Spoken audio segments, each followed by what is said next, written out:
सारी की सारी गोपियां शांत हैं। गोपियां ये नहीं कह सकती कृष्ण तुमने बुलाया तो मैं आई। सारी की सारी गोपियां शांत खड़ी हैं, कोई उत्तर नहीं देती हैं।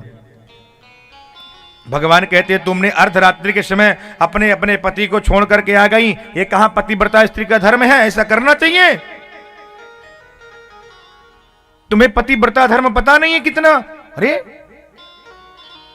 पतिव्रता धर्म का लक्षण तुम्हें नहीं पता? तुम पतिव्रता कैसे हो जो अर्धरात्रि के समय पर पुरुष ने बुलाया तुम दौड़े दौड़े चली आई? गोपियां शांत भाव से खड़ी हैं, कुछ नहीं बोलती हैं। जाओ, मैं कहता हूं जाओ, तुम क्यों आई हो? गोपियां कोई उत्तर नहीं देती है, कहती हैं कृष्ण मानो पहले तुम अपनी ओर बुलाते हो, फिर जीव की परीक्षा लेते हो, कहीं इसमें सांसारिक आसक्ति तो नहीं है? कहीं इसमें संसार का मोह तो नहीं है? भगवान कहते हैं सुनो, मैं तुम्हें पतिव्रता स्त्री का लक्षण बताता हूं, कैसी होती हैं? बोले सुनो, एक पति घूमने गया, आया थका हुआ था, नित्य पूजा पाठ कर करके गांव में कहीं घूमने चला गया और लौट करके आया, किसी कार्य किया होगा, थक गया।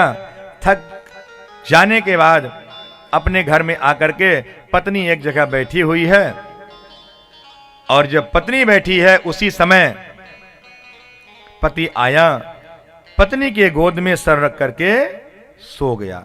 उसको निद्रा आ गई, और जब निद्रा आ गई इतने में उसका 1.5 वर्ष का बालक खेल रहा था। भगवान कृष्ण गोपियों को कहते हैं गोपियों, 1.5 वर्ष का उसका बालक खेल रहा है, और वो बालक देखते ही देखते वहां पे जहां हवन हुआ था उसी हवन कुंड में अग्नि जल रही थी, और उसी में वो बालक गिर गया।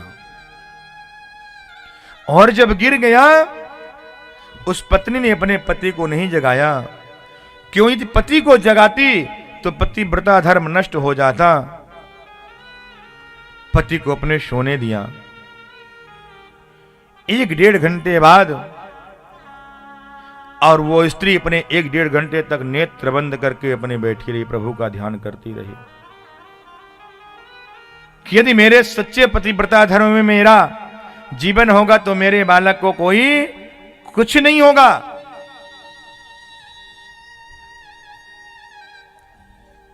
1-1.5 घंटे बाद जैसे पति की निद्रा खुली, पत्नी उठी और अपने बालक के पास गई। वो बालक उस हवन कुंड में इतनी जोर से अग्नि जल रही थी, उसमें महाराज वो बालक खेल रहा है, एक भी उसको खरोच तक नहीं आई।